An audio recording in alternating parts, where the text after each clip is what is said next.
Shalom Pemkers. Selamat datang di podcast PMKSP Universitas Diponegoro yang pertama. Yeay. Oke, ini program baru ini kayaknya bakal lebih asing gak sih? Karena ini kan kita pasti bincang-bincang dapat insight baru. Dan aku berharap sih semoga ada program-program menarik dari PMKSP ke depannya. Amin. Benar banget, amin. Nah, gimana nih kabar teman-teman Pemkers, sobat Pemkers yang ada di luar sana, gimana kabarnya? Semoga apapun pekerjaan yang dilakukan dan dimanapun kalian berada, tetap dalam perlindungan Tuhan dan juga tetap selalu disertai Tuhan. Amin. Apapun yang menjadi pergumulan, ya mungkin ya dari segi tugas, dari segi perkuliahan mungkin ya, semoga bisa menjalaninya dengan santuy, bisa tapi tidak lupa dengan Tuhan juga. Benar banget. Oke, enaknya ini sebelum bincang-bincang kita kayaknya perkenalan dulu nggak sih? Nah, ya benar banget karena supaya teman-teman yang sedang menonton saat ini kenal dong sama kita. Iya, kenal sama kita. Oke, mungkin dari aku dulu, perkenalkan nama aku Taruna Silalahi dari jurusan Teknik Infrastruktur Sipil dan Perancangan Arsitektur angkatan 2021. Kenalin, namaku Elsie Maya Sri Sinaga. Aku dari Prodi Teknik Infrastruktur Sipil dan Perancangan Arsitektur angkatan 2021. Salam kenal buat teman-teman sobat Pemkers semua. Elsie, ini kabar kamu gimana nih? Wow. Kabarnya? Puji Tuhan, kabar aku baik dong, Taruna. Amin. Terima kasih Tuhan, puji Tuhan. Taruna gimana nih kabarnya? Kalau kabar aku baik, sama kayak kamu, puji Tuhan. Ya meskipun sekarang lagi disibukkan oleh tugas-tugas sih, dan ya banyak sana sini yang menjadi mungkin pergumulan sih memang, tapi ya harus semangat sih. Iya, benar banget dong. Nah, tapi ini tengah-tengah kita sudah ada nih dua orang yang sangat tampan dan sangat kece. Ya, kedatangan tamu spesial ya. Iya betul, ini datang dari luar negeri loh ini kita datangin. Oke, mungkin kita kenalan dulu sama tamu kita, sama abang-abang kita yang ada di sini. Monggo Kak, bisa dimulai dari Kakak. Oke, perkenalkan, nama aku Novrial Alexander Christian Surbakti, biasa dipanggil Novrial atau Alex. Aku dari jurusan Teknik Infrastruktur Sipil dan Perancangan Arsitektur angkatan 2020. Salam kenal semua. Oke, perkenalkan, namaku Krisna Abdialiniatma dari jurusan Teknik Listrik Industri angkatan 2020. Aku di sini jadi wakil ketua PMKSP. Salam kenal buat semuanya. Salam kenal buat ketua dan wakil ketua PMKSP 2022. Nah, ini abang-abang kita nih, kabar Bang Alex dan kabar Bang Krisna ini gimana sih Bang kabarnya? Puji Tuhan, baik. Kabarnya apik. Puji Tuhan, terberkati selalu, sehat selalu. Puji Tuhan. Nah, ini kesibukan Abang Alex dan Bang Krisna ini apa aja sih sekarang akhir-akhir ini kesibukannya? Oke, sekarang aku lagi aktif perkuliahan ya. Ada kesibukan penugasan. Ini juga baru selesai UTS juga ya. Kemudian aku juga ada ikut biro riset di himpunan, dari himpunan namanya Dipofil. Selain itu juga aku ikut pelayanan juga sebagai pianis dan juga gitaris di gereja. Kalau kesibukanku sendiri, kuliah seperti biasa. Terus kedua juga ikut organisasi KMK dan himpunan aja. Wadidaw, keren banget gak sih abang-abang kita ini? Ya. Di tengah kesibukan perkuliahan masih menyempatkan waktu ya. Iya, buat tidak hanya organisasi, ternyata juga tidak hanya perkuliahan, tapi juga organisasi di sana sini, bisa manajemen waktu nggak sih? Iya, benar banget Taruna. Oke, mungkin kita langsung lanjut aja kali ya. Langsung kali ya. Bincang-bincang kita di acara ini ya guys. Iya, benar banget. Oke, Bang Alex dan Bang Krisna nih, ini kan sekarang menjabat sebagai ketua dan wakil ketua PMKSP 2022. Nah, apa sih yang menjadi motivasi Bang Alex dan Bang Krisna mau menjadi sebagai ketua dan wakil ketua PMKSP 2022? Oke, makasih Taruna. Alasan aku yang sebagai motivasi aku juga kenapa daftar sebagai ketua PMKSP, karena aku mau melayani Tuhan. Aku percaya PMKSV atau Persekutuan Mahasiswa Kristen di Sekolah Vokasi ini adalah wadah yang tepat karena di sini perkumpulan kita semua mahasiswa Kristen dari berbagai latar belakang, dari berbagai gereja juga. Nah, jadi suatu kehormatan dan kebanggaan bisa melayani di PMK. Kalau motivasi saya, yang pertama itu tanggung jawab sih. Tanggung jawab dan rasa memiliki kan. Kita sendiri mahasiswa Kristen sudah seharusnya mempunyai kesadaran yang tinggi untuk menjadi PMKSV sendiri sih. Jadi kalau bukan kita juga siapa lagi gitu. Enggak sih. Motivasi aku cuma Wah, keren banget ya Taruna motivasi ketua dan wakil ketua PMKSV. Nah, sekarang kan Kak Krisna dan juga Kak Novrial sudah berhasil mewujudkan motivasi itu. Nah, sekarang apa sih kesan ataupun perasaan yang dirasakan saat ini setelah menjadi wakil dan setelah terpilih menjadi ketua dan juga wakil ketua? Oke, puji Tuhan tahun ini aku diamanai sebagai ketua PMKSV periode tahun 2022. Jujur perasaan aku senang, pasti senang ya, karena bisa dikasih kesempatan, suatu kehormatan lah bisa melayani sebagai ketua di organisasi ini gitu. Walaupun kadang kita menghadapi kesulitan, tantangan, tapi itu hal yang lumrah ketika kita mengikuti suatu organisasi gitu. Oke, kalau aku sendiri kesannya setelah terpilih ya menjadi wakil ketua PMKSV angkatan 2022. Yang pertama sebenarnya kan aku belum di Semarang. Jadi aku mikirnya ya PMK itu aja, nggak sebesar ini kan. Nah ternyata ketika aku setelah di Semarang itu PMK itu lingkupnya besar banget. Dari fakultas kan, ada banyak prodi juga. Yang dimana satu prodi itu angkatannya perangkatan bisa sampai 100 sampai 200 juga. Jadi menurutku ini tanggung jawab besar sih. Beban tapi yang bukan dianggap beban tapi harus jalan dengan sukacita. Itu karena kan kita mendaftar, kita kemauan kita motivasi, udah kita amanah sampai akhir. Oh ini Bang Krisna ini asalnya dari mana nih? Tadi dari belum pernah ke Semarang nih tadi. Awalnya sebelum dari Semarang emang asalnya dari mana? Aku asalnya dari Solo, sama-sama Jawa Tengah, tapi kan nggak pernah ke Semarang kan. Iya. Kalau Bang Alex dari mana Bang asalnya? Sumut, Medan Pride bos. Yo Medan Pride. Iya. Itu yang jauh-jauh dari Medan itu harus bisa jadi hamba Tuhan yang baik nggak sih Bang? Iya betul. Harus bisa melayani. Yoi. Di luar pulau juga kita harus bisa bersinar Yap. di dalam Tuhan. Amin. Iya, betul banget. Keren. Oke. Jadi ini kan kita udah dikasih tahu motivasi, udah dikasih tahu juga gimana kesan jadi ketua dan wakil ketua. Ini pastinya sebelum menjadi sampai ke titik ini kan dulunya atau awalnya itu mungkin pernah menjadi staff nggak sih ya kan staff mungkin pada tingkat 1 atau semester 1 semester 2. Nah gimana bisa ceritain nggak Kak pengalaman kita bagaimana yang awalnya dari staff sekarang menjadi ketua dan wakil ketua? Dari aku sendiri.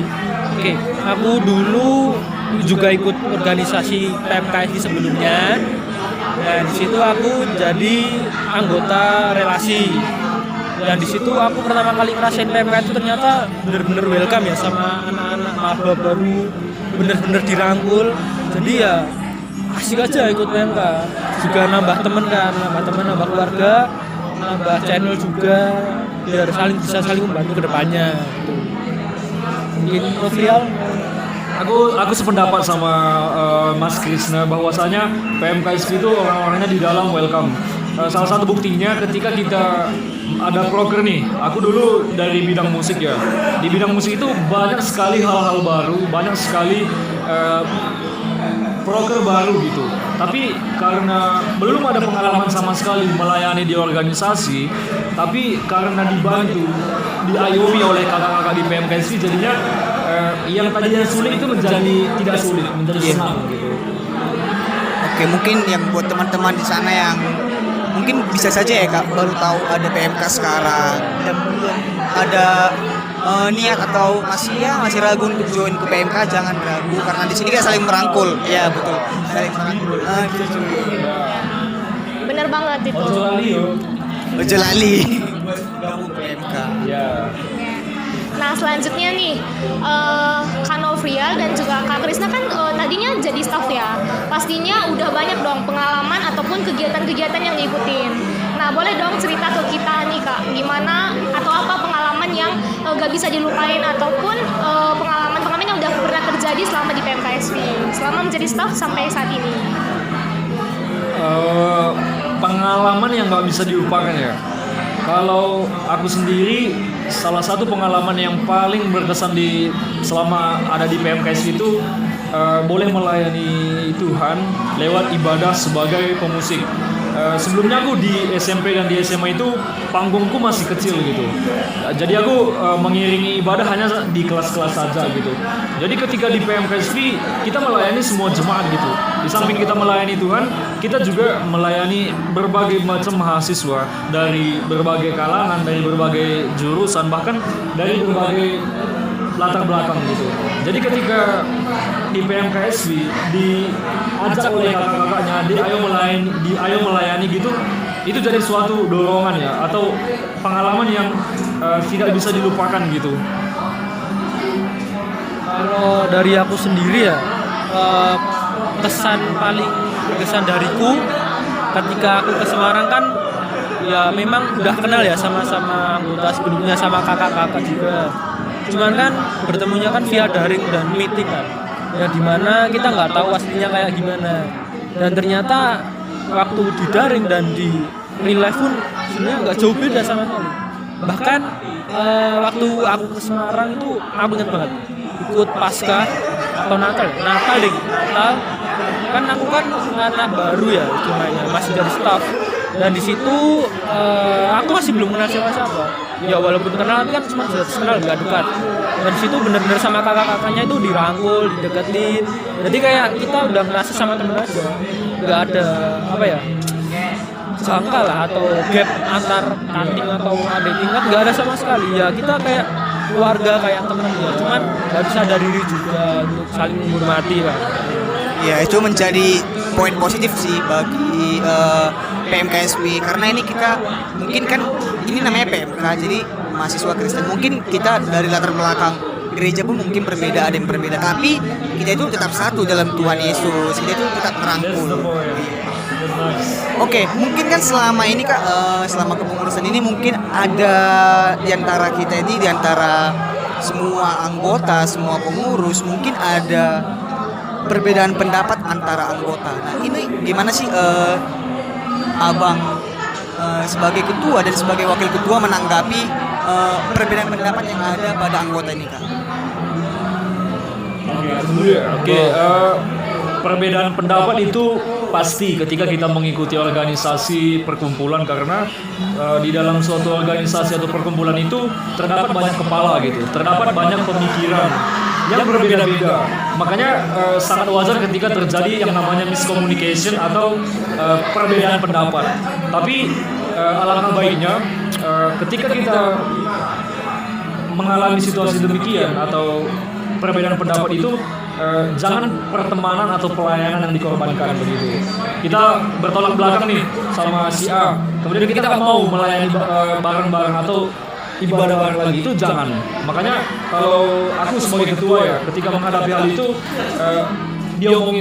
diomongin enaknya gimana, solusinya gimana, karena ketika kita melayani dengan hati yang berat atau ada masalah gitu, itu menjadi batu sandungan untuk kita melayani, bahkan untuk maju gitu.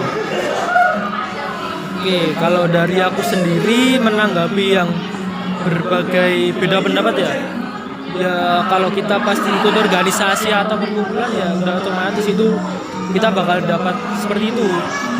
Dan itu yang membuat kita menjadi organisasi kan. Sebagai manusia kita sendiri punya ego, idealisme yang tinggi.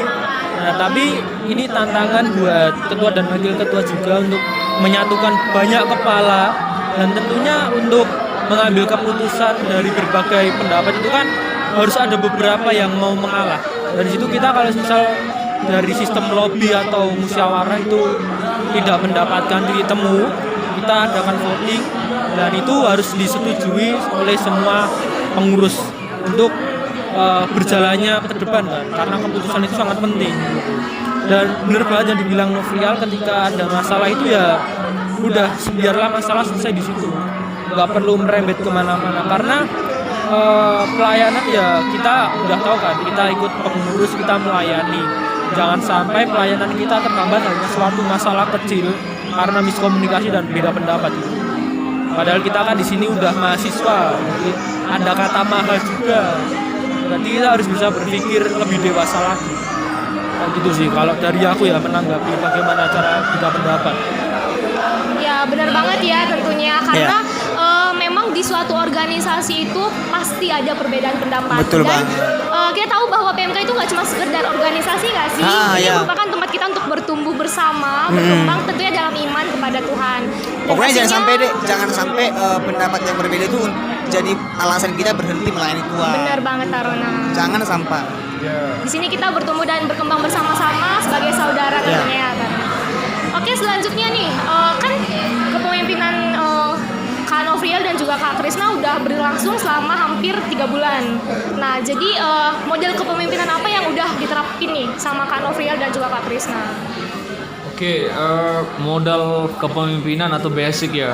Tahun ini tuh aku dan Mas Krisna selaku wakilku itu membawakan yang namanya asas kekeluargaan gitu. Bahwasanya kita di pelayanan ini bukan serta-merta hanya pelayanan, datang ke gereja, datang pelayanan, datang ibadah, melayani pulang gitu. Tentu itu bukan goals dari pelayanan.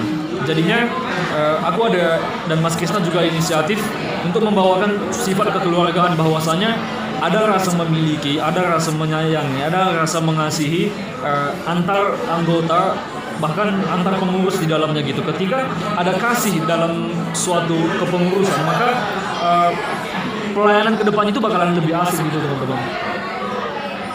Mungkin cukup sih. Oke. Dari model kepemimpinan kita ini bergerak ke ini. Kan kita pasti sekarang udah ada namanya kabinet. Nah, sekarang kan di masa kepengurusan 2022 ini nama kabinetnya itu Kabinet Biklesia. Nah, kira-kira apa sih yang menjadi inspirasi? Inspirasi dari mana sih? Kenapa bisa dapat namanya Kabinet Biklesia? Oke, aku jawab ya. Untuk nama kabinet sendiri Biklesia itu adalah dua gabungan kata ya, yang mana Bimala dan Eklesia. Nah itu sebenarnya Bimala itu dari aku dan Eklesia itu dari Novrial. Di situ waktu kita membentuk apa nih nama kabinet, dari aku dan Novrial ini beda pendapat. Terus kita kan diskusikan. Terus ada suatu titik temu, kenapa nggak kita gabungkan? Karena kan untuk satu dan dua kata ketika digabungkan itu akan membentuk arti yang sangat luas dan mencakup banyak gitu. Yang dimana Bimala sendiri artinya murni, Eklesia adalah panggilan kan. Nah di sini dari PMK FSP sendiri, aku dan Novrial itu pengen pengurus itu bener-bener murni panggilan dan dari hati ya untuk melayani. Karena kan untuk melayani kan butuh effort, tenaga, bahkan waktu, uang, dan itu berjalan selama satu periode dan itu nggak mudah ya. Dengan banyak cobaan, banyak masalah, banyak ya itu tadi beda pendapat kan. Kita harus tanggung jawab dan amanah gitu. Jadi alasan kami berdua ya itu pengen cari SDM yang benar-benar mau melayani Tuhan dengan sungguh-sungguh. Ini Novrial mau nambah ya? Iya, harus pendapat sama Mas Krisna. Berarti dalam pembuatan atau memunculkan ide memberi nama kabinet itu pasti ada satu permasalahan juga ya Kak.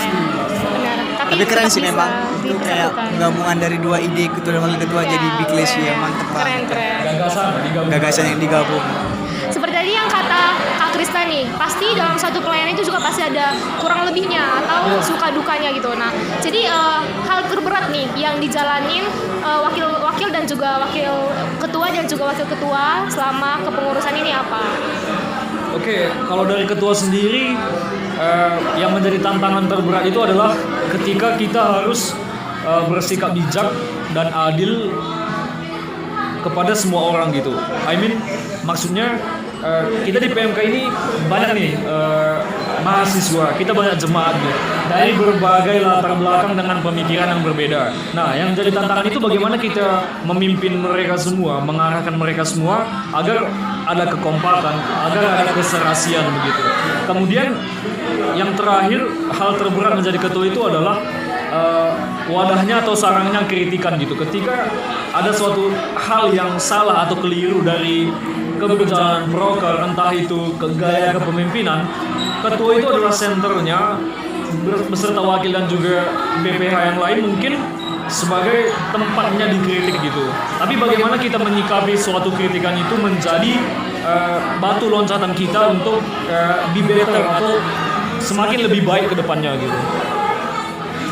Oke, dari hal-hal terberat, dari tantangan terberat yang abang hadapi itu, bagaimana cara keluar dari tantangan itu, cara menghadapinya, cara menanggapinya, bagaimana ya Kak? Oke, yang pertama untuk menanggapi banyak masalah ya, yang seperti yang bilang Nofrial tadi, BPH kan jadi tempat bahan dan kritikan ya. Dari BPH sendiri itu sebenarnya juga ketika dikritik itu pasti juga ada rasa dengki, dongkol kan. Tapi ya itu gimana lagi, itu udah tanggung jawab kita. Ya resiko sebagai BPH ya kita harus benar-benar buka hati dan mau belajar. Kita harus ingat kita cuma manusia, yang dimana manusia juga punya salah, dan boleh nggak ada salahnya untuk mengkritik kita, silakan memberi masukan. Yang penting tidak terlalu kasar lah. Yang penting masuk, nggak asal gitu loh, dan ada alasan. Dan di situ malah kita menanti kritikan-kritikan dari para pengurus. Karena kan ketika kita mendapat kritikan, kita evaluasi apa yang perlu diperbaiki, kita berkembang. Dan itu bisa menjadi salah satu tahap untuk PMKSP lebih berkembang lagi ke depannya gitu. Mau ditambahin, Nov? Udah. Benar ya, jadi kita sebagai ketua ataupun pemimpin harus bisa mengayomi juga gitu ya. Iya, mengayomi. Oke, next selanjutnya sama seperti yang tadi Kak Nofrial sebutkan ya. Tadi kakak bilang kalau kita itu di PMK ini nggak cuma sekedar melayani bersama terus pulang, melayani bersama terus pulang. Nah, jadi pertanyaannya ini nih, gimana pandangan kakak semua terhadap PMK dan juga mahasiswa yang berpikiran kalau PMK itu cuma sekedar ibadah aja atau cuma mengurus hal-hal teknis aja gitu? Ya, oke. Sebenarnya kalau pandangan luas dari PMK SV sendiri itu bukan hanya tempat melayani tok gitu, bukan hanya